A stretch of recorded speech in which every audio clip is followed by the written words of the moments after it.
demi keadilan berdasarkan ketuhanan yang Maha Esa. Mahkamah Konstitusi Republik Indonesia yang mengadili pada tingkat pertama dan terakhir menjatuhkan putusan dalam perkara perselisihan hasil pemilihan gubernur dan wakil gubernur Provinsi Kalimantan Selatan tahun 2020. Oleh karena itu, untuk mendapatkan kemurnian perolehan suara dan demi validitas perolehan suara masing-masing pasangan calon yang akan meningkatkan legitimasi perolehan suara masing-masing calon, serta untuk mewujudkan prinsip demokrasi yang menghargai setiap suara pemilih dan juga untuk menegakkan asas pemilihan umum yang luber, jurdil, maka terhadap seluruh TPS di 5 kecamatan, yaitu Kecamatan Sambung, Sambu Makmur, Kecamatan Alu-Alu, Kecamatan Martapura, Kecamatan Mataraman, dan Kecamatan Astambul harus dilakukan pemungutan suara ulang dengan ketentuan sebagaimana yang akan disebutkan dalam amar putusan perkara akuo.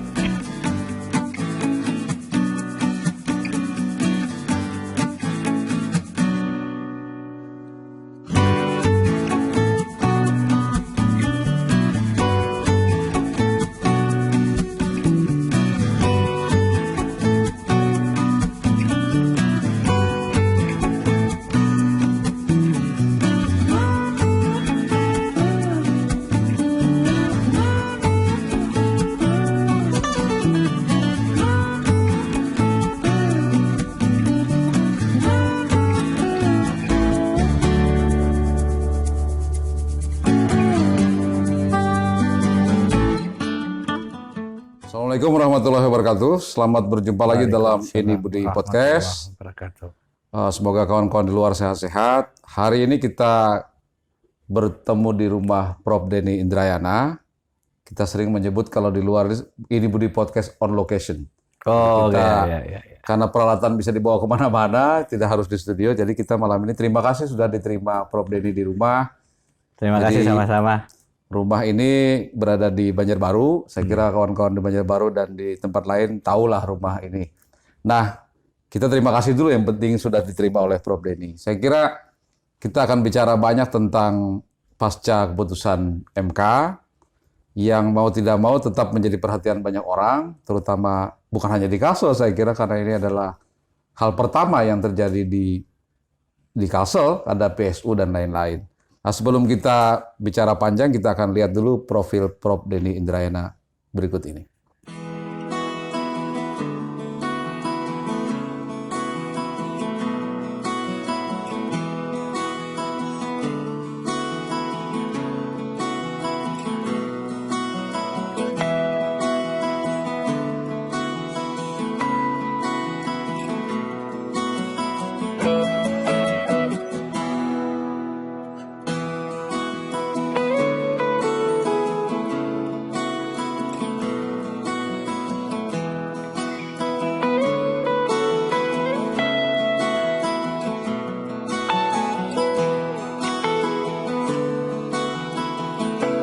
Terima kasih Prof. Denny. Assalamualaikum. Waalaikumsalam warahmatullahi wabarakatuh. Sehat-sehat Prof. Alhamdulillah. Padat Ya, sekali kayaknya jadwal. lumayan sejak landing dari Jakarta setelah putusan MK selesai hari Selasa. Ya udah langsung tancap gas. Tadi malam sampai di rumah setengah 4 pagi. Iya, Prof. Denny, apa yang terlintas di diri Prof. Denny ketika mendengarkan putusan MK hari itu? Dari awal saya menyampaikan ke banyak Bang Sanak melalui video-video ulun, ada 3 kemungkinan secara teori putusan MK itu. 1, permohonan ditolak. 2, permohonan dikabulkan sebagian, diskualifikasi pasangan calon nomor 1. Ya. Yang 3 ada pemungutan suara ulang. Jadi analisis saya sebenarnya prediksi memang pemungutan suara ulang. Dari awal sudah menduga itu? Iya, karena kalau permohonan ditolak itu seharusnya ya bukan apa-apa, mestinya secara bukti dan lain-lain menjadi mustahil karena sangat kuat bukti-bukti memang ada sesuatu yang salah. Kalau diskualifikasi, Mahkamah Konstitusi sudah 10 tahun lebih tidak mengeluarkan putusan itu karena menganggap itu adalah kewenangan Bawaslu terutama setelah perubahan Undang-Undang Pemilu. Sehingga yang tersisa ya semacam jalan tengahnya. Iya.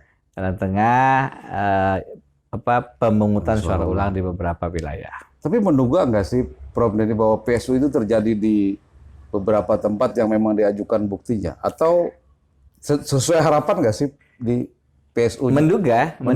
Jadi memang sejak kita menyampaikan alat-alat bukti dan saksi, maka 3 wilayah ini yang kita perkirakan kalau ada PSU di Binuang, di Kabupaten Banjar, dan di Banjarmasin Selatan. Iya.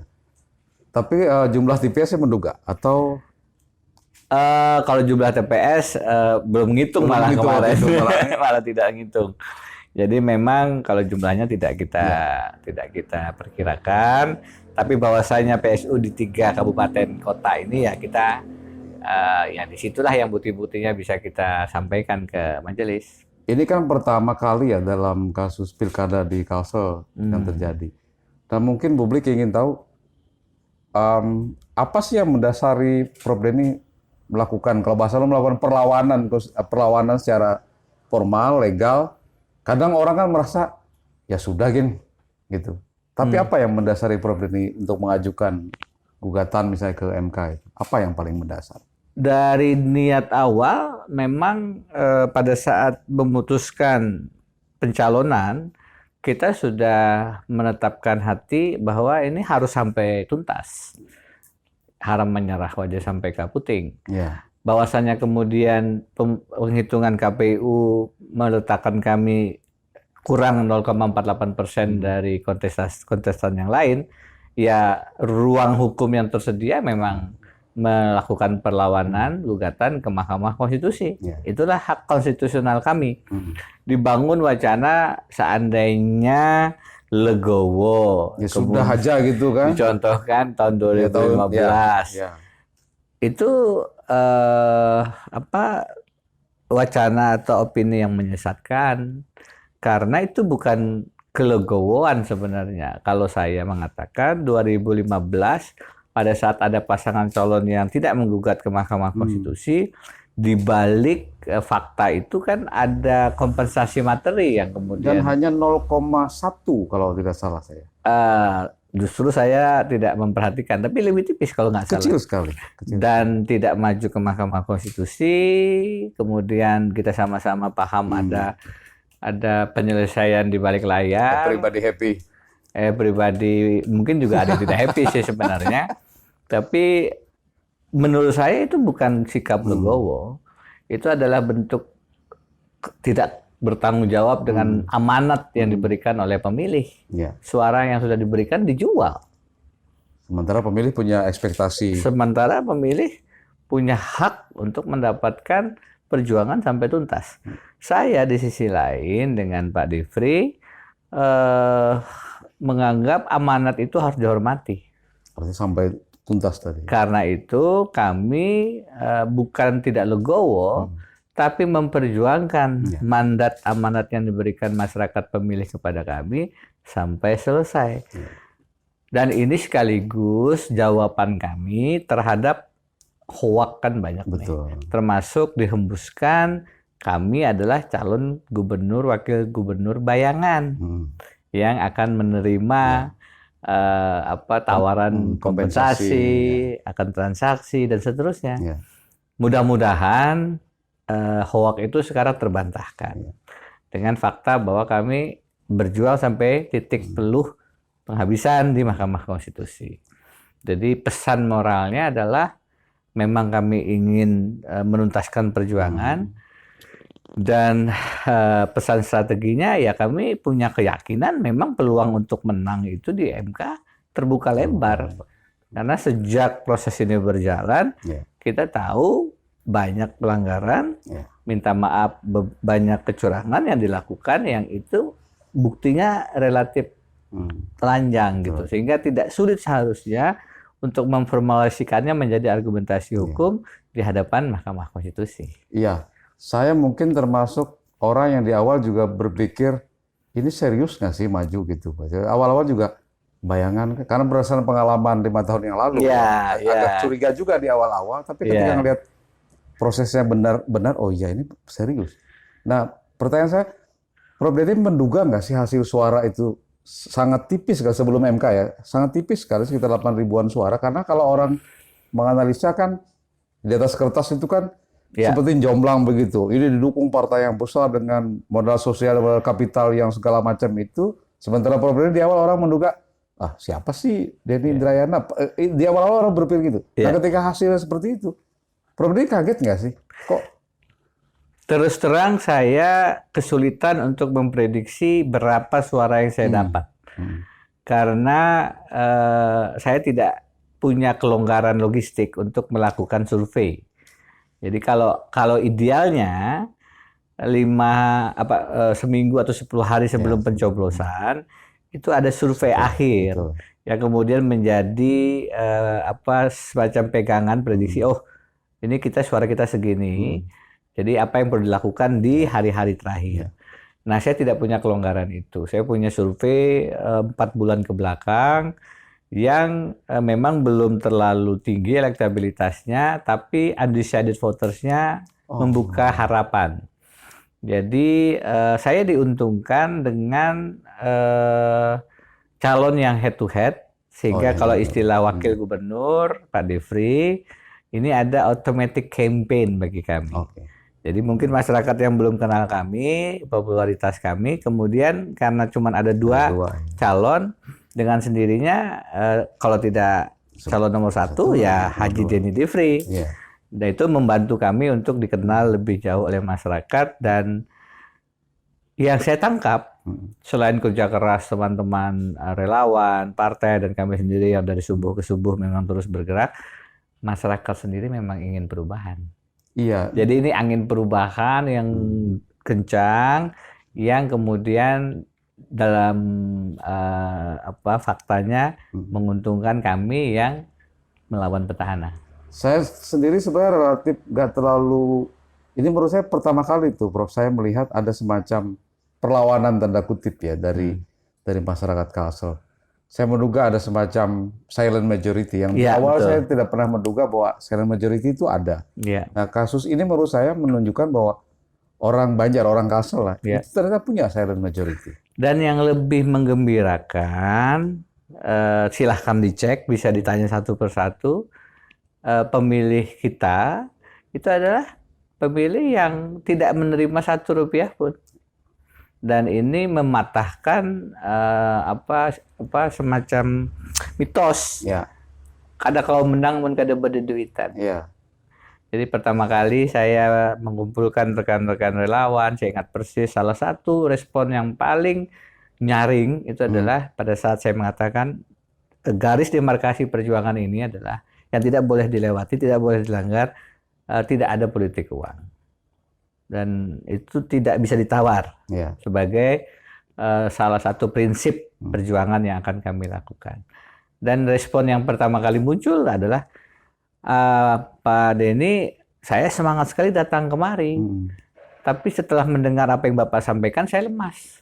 Nggak bisa menang Bapak kalau nggak ada duit. Kapan kada ada duitan, kada kau menang pian. Saya bilang bisa. Tentu perjuangannya lebih berat. Tentu perjuangannya membutuhkan effort lebih. Tapi bisa. Dan sekarang dengan tahapan sampai kita bisa memenangkan Mahkamah Konstitusi dan suara kita tidak bisa dikatakan jauh dari petahana yang sudah menggunakan semua resourcesnya dengan berbagai caranya, banyak yang kemudian menyampaikan, iya ternyata kita bisa. Bahkan level nasional pun teman-teman konsultan politik mengatakan, Denny, Anda jadi pembicaraan, Anda menunjukkan bahwa memang politik tanpa uang itu punya kesempatan di tengah situasi politik kita yang ya biasanya sangat dipengaruhi dengan bukan integritas tapi isi tas. Saya sih memperhatikan tuh narasi yang selalu Prof Denny sampaikan ya. Dan saya kira banyak hal baru ya, terutama misalnya dalam konsen soal lingkungan misalnya. Karena bagaimanapun Kalsel kan isu strategisnya selalu tentang lingkungan, pertambangan, yang kemudian ternyata menyebabkan banjir yang luar biasa dengan daya dukung lingkungan yang sesungguhnya buruk. Sesuatu yang mungkin berbeda kutub tuh dengan di sebelah. Karena saya lihat Ketika debat juga Prof Denny ajukan data Jatam dan lain-lain. Nah, kira-kira ke publik, Prof Denny, ini kan PSU. Apakah yang ingin disampaikan tetap hal yang sama atau seperti apa? Secara ideal, persoalan-persoalan lingkungan kita tetap harus diangkat sebagai wacana, apalagi sekarang wilayah-wilayah PSU juga masih ada yang banjir. Betul. Saya kemarin mengunjungi keraton, Kabupaten Banjar. ya, Tungguliran Ngilir di Martapura, yang setelah 3 bulan lebih 3 bulan. itu belum kering. Saya kemarin masih di atas paha. Jadi luar biasa dan sebelumnya tidak pernah terjadi semacam ini. Jadi bahwasanya ada persoalan kerusakan daya dukung lingkungan kita, dan juga pada saat yang sama tata ruang kita juga bermasalah, tentu itu secara ideal harus disampaikan tetap kepada publik, kepada halayak, kepada pemilih di seluruh Kalimantan bahkan Indonesia. Ya. Di sisi lain secara strategi, memang menurut saya ini adalah strategi kampanye yang sayang kalau tidak dijadikan momentum untuk mengangkat kesadaran publik. Yang sudah memang kelihatannya juga gerah juga. Betul. Apalagi ada kalimat-kalimat Banyunya lalu haja dan seterusnya. Ada ancaman somasi bagi yang memparodikan. Jadi secara strategi kampanye juga ini peluang yang pasti sayang kalau kami tidak kemudian gunakan sebagai komunikasi kepada para pemilih. Dan mungkin satu hal, Prof. Orang sering, mungkin karena sering terjadi ya, orang sering kadang-kadang melihat janji politik itu. Janji politik itu, ini kan hendak terpilih aja. Karena kalau sudah terpilih, bisa kada ingat lagi. Ada kawan lu menyebut hilang ingatan. Jadi ingat lagi itu 5 tahun kemudian. Jadi hilang ingatannya panjang 5 tahun sekali itu hilang ingatan, baru ingat lagi. Nah mungkin Prof Denny bisa kasih garansi ke publik, saya kira semua isu yang dibawa itu, ketika misalnya nanti PSU, insya Allah misalnya Prof Denny menang, apa yang terjadi dengan program-program itu? Orang itu kan bisa dilihat rekam jejak. Saya meyakini orang tidak bisa berubah cepat. Sehingga kalau orang melakukan janji politik misalnya X, yang perlu dilakukan bukan hanya melihat apakah akan dilakukan, tapi apakah ada rekam jejak sebelumnya dia pernah lakukan. Betul. Sehingga kemudian rekam jejak ini pun bisa menunjukkan apakah dia sebenarnya konsisten dengan janji-janjinya atau sebenarnya dia hanya 5 tahunan lupa ingatan tadi. Ingatan lagi. Persis. Satu itu. Jadi kalau saya bicara anti korupsi, silahkan dilihat rekam jejak kandidatnya apakah memang ini punya nilai integritas, visi anti korupsi yang selama ini diperjuangkan selama tentang waktu ke belakang, sehingga pada saat dia bicara kita bisa memprediksi ya memang ke depan akan dilakukan. Saya di tengah situasi COVID semacam ini melihat ada tantangan untuk melakukan beberapa program, terutama dari sisi alokasi anggaran. Tetapi yang bisa kami sampaikan ke halayak adalah kita akan bekerja sebagaimana kami bekerja 1,5 tahun ini dengan hati. Artinya pikiran, tenaga kita curahkan betul untuk proses kontestasi kandidasi ini. Demikian juga dengan nanti dalam periode jabatan. Tentu akan banyak sekali yang kami perlu lakukan, tapi saya bilang ke teman-teman tidak bisa dilakukan sendirian. Maka proses perekrutan sumber daya pendukung kabinet di pemerintahan provinsi menjadi penting, dan itu semua bisa dilakukan kalau proses pemilihannya amanah, jujur dan adil, bukan dengan politik uang, tidak dengan membeli suara. Begitu kita dari awal prosesnya tidak amanah, beli suara, tidak bisa kita membangun proses good governance setelahnya. Karena dari hulunya sudah dari awalnya sudah salah. Dari awalnya sudah ada bibit-bibit korupsi yang kemudian akan tumbuh makin besar. Harus dimulai dengan proses yang bersih sehingga kemudian aliran airnya juga mensucikan. Tidak bisa kita berwudu dengan air yang najis. Tidak bisa kita mengharapkan terlahir pemimpin dari proses pemilu yang penuh dengan jual beli suara, suap menyuap politik yang secara agama juga diharapkan. Betul. Prof, ada kekhawatiran banyak pihak bahwa ini kan menjelang bulan puasa. Iya. Bulan puasa itu kan, saya sering bilang, tanda kutip, orang jadi baik hati, tidak sombong dan lain-lain lah, karena bungkusannya adalah segala macam. Tapi ini kan momennya bertepatan dengan event politik. Prof Denny khawatir nggak sih dengan, karena saya lihat sudah mulai itu ada gerakan-gerakan nanti, mungkin bentuknya subuh apa dan lain-lain menyiasati agar jangan kena tegur lagi, tidak misalnya ngasih bantuan terus tidak ada kalimat tolong pilih aku sehingga nggak kena gitu. Sampai ke situ nggak sih Prof Denny melihat? Kemungkinan ke depan. Saya ini bukan khawatir ya, tapi sedih. Sedih itu begini. Hari ini saya membaca satu berita online di Kalimantan Selatan yang mengatakan kami berdua turun ke masyarakat. Paman membagikan bakul sembako dan saya menyapa warga tanpa memberikan sesuatu.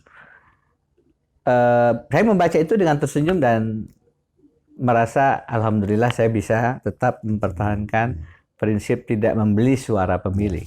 Tapi juga sedih kenapa masih dilakukan praktek yang sama bakul ini yang sudah ya. Tapi ya putusan Bawaslu-nya, putusan MK-nya memang tidak membuka ruang penafsiran bahwa ada yang salah gitu. Ya, jadi juga sedih juga di situ. Apakah saya lebih dari sedih, khawatir? Enggak. Saya punya harapan bahwa pemilih sekarang lebih punya preferensi, mudah-mudahan juga kesadaran politik masih ada untuk menyikapi ini. Iya, bahwasanya akan muncul modus-modus yang tipikal Ramadan, mungkin akan dibungkus sebagai zakat fitrah, THR dan sejenisnya, ya kelihatannya akan dilakukan. Harusnya pengawas pemilu punya penciuman yang tajam bahwa ini hanya kamuflase dari praktek jual beli suara. Seharusnya. Tapi bolehlah saya mengkritik teman-teman pengawas nih. Karena ini sudah bakul, sudah sedemikian banyak, tapi dan di sidang MK sudah hal modus yang sama kan. Iya, tapi memang MK-nya juga kan mengatakan ya tidak terbukti lah, ini sporadis dan lain-lain. Tapi kalau kita punya daya indera yang normal saja, ini harusnya tercium bahwa ini adalah modus politik uang. Ini jangan-jangan daya inderanya hilang, penciumannya karena kena COVID barangkali. Sehingga COVID politik ini menutup indera penciuman dan indera hati sehingga ya didiamkan saja. Menurut saya ini tidak sehat. Tapi ya kita kelihatannya mungkin tidak bisa berharap terlalu banyak. Saya tetap mendukung rekan-rekan Bawaslu baik level kabupaten maupun provinsi untuk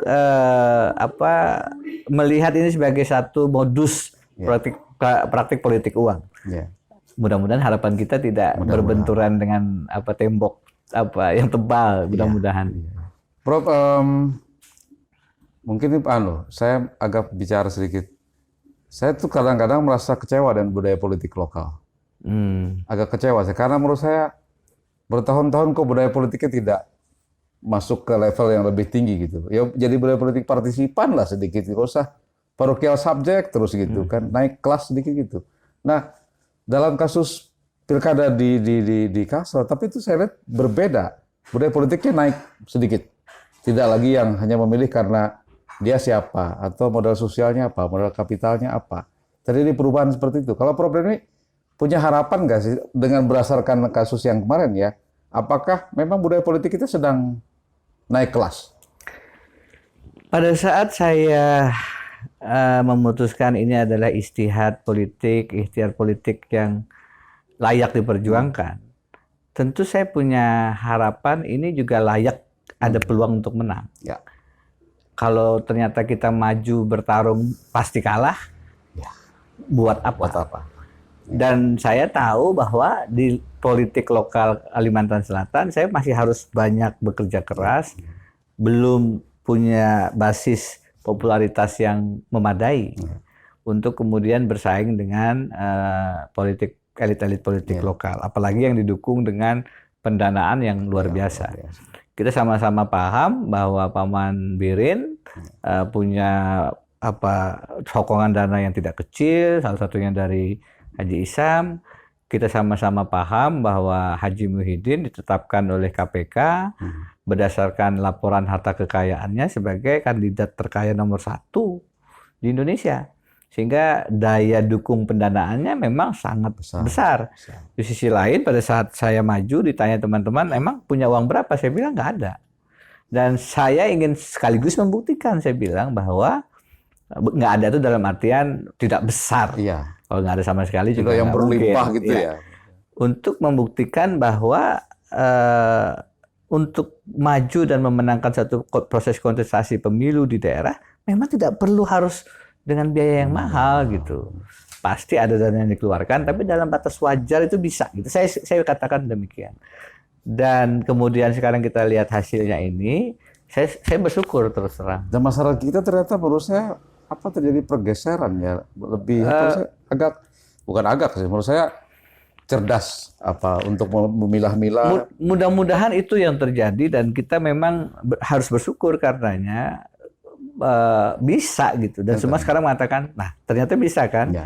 Ternyata tidak dengan politik uang pun kan ada kemungkinan menang kan? Betul. Nah, kesadaran semacam ini yang bagi saya sudah membahagiakan.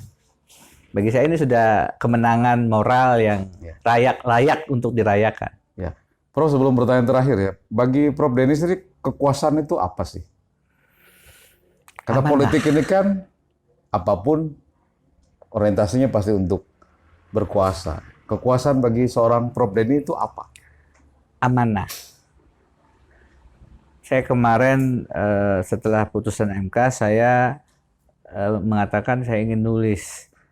Saya kasih nama Pamikiran Haji Denny, PHD, yang saya rencanakan tiap hari. Tapi setelah saya evaluasi, ini hari pertama saya tidak menulis karena setelah saya lihat tidak terlalu efektif juga. Waktu saya lebih sekarang harus difokuskan ke kegiatan-kegiatan yang lebih menyapa warga. Tapi saya akan tetap lakukan, mungkin tidak setiap hari.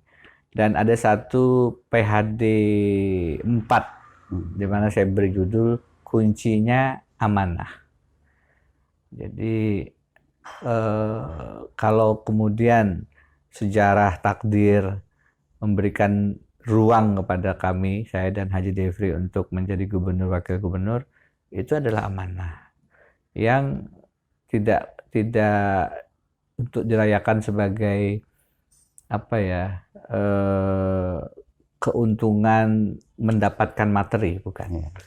Karena ini amanah kerja dan kalaupun materi itu adalah kepuasan kalau kita bisa membantu orang banyak. Itu yang saya sedang impi-impikan nih.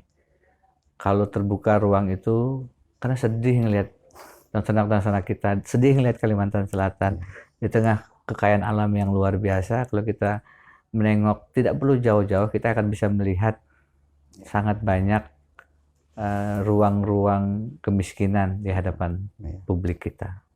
Jadi kekuasaan itu amanah. Kekuasaan itu amanah. Terakhir, Prof, mungkin bisa kasih pesan bukan hanya kepada relawan dan pendukung, kepada seluruh masyarakat Kalsel. Apa yang ingin Prof Denny sampaikan ke kawan-kawan penonton ini di podcast di luar sana? Saya melihat PSU ini sebagai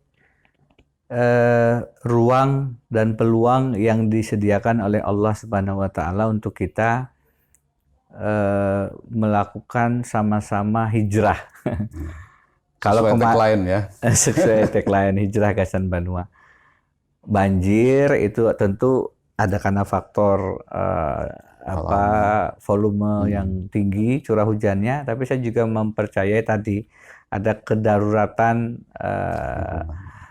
lingkungan dan kedaruratan tata ruang kata teman-teman walhi yang menghadirkan banjir. Dan kalau saya juga melihatnya ya kalau dalam perspektif agama kemaksiatan juga mengundang bencana. Nah, PSU adalah ruang dan peluang yang disediakan Allah untuk kita melakukan koreksi berjamaah. Sekarang ruang dan peluang itu disematkan di 7 kecamatan. Dan salah satu kabupaten itu ada di Serambi Mekahnya, Kabupaten Banjar, Martapura Kota, di samping tentu Banjarmasin Selatan dan Binuang. Mudah-mudahan saya optimis sanak kita bisa memilih dengan hati, secara guyon tapi serius saya katakan, pilihlah dengan mata hati, bukan dengan mata uang. Terima kasih Prof. Denny. Terima kasih. Pilihlah dengan mata hati, jangan pilih dengan mata uang. Kawan-kawan Ibu di podcast di luar sana, terima kasih sekali Prof. Denny sekali lagi. Semoga ini pembicaraan ini bermanfaat dan berguna menjelang PSU, karena apapun PSU ini menentukan masa depan Kalsel ke depan. Semoga nanti yang memilih juga tetap sesuai dengan hati nurani dan lain-lain. Tetap fokus bahwa tadi seperti yang Prof. Denny sampaikan, ini jalan yang diberikan Allah untuk kita semua. Silahkan pilih dengan hati nurani. Dan kawan Ibu Podcast, sampai berjumpa lagi di Ibu Podcast berikutnya. Terima kasih dan salam sehat terus di zaman COVID ini. Sehat terus, sehat terus. Terima kasih. Assalamualaikum warahmatullahi wabarakatuh. Terima kasih. Waalaikumsalam Sehat-sehat terus. warahmatullahi wabarakatuh.